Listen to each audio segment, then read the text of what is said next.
இந்திய அரசமைப்பு இந்திய மக்களாகிய நாம் இந்திய நாட்டினை இறையாண்மையும் சமநல சமுதாயமும் சமய சார்பின்மையும் மக்களாட்சி முறையும் அமைந்ததொரு குடியரசாக நிறுவவும் அதன் குடிமக்கள் அனைவரும் சமுதாய பொருளியல் அரசியல் நீதி எண்ணம் அதன் வெளியீடு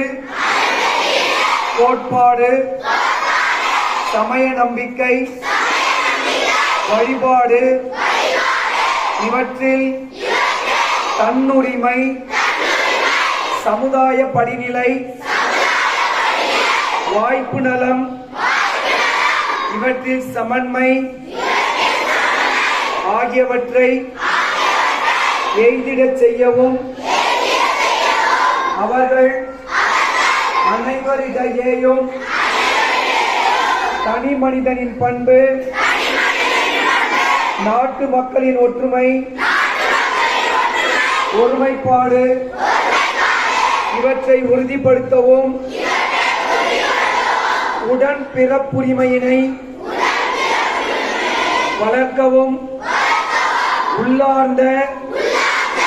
உறுதியுடையோராய் நம்முடைய அரசமைப்பு பேரவையில்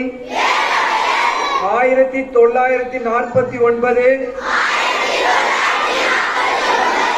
நவம்பர் 26ஆம் நாளாகிய இன்று ஈங்கிதனால்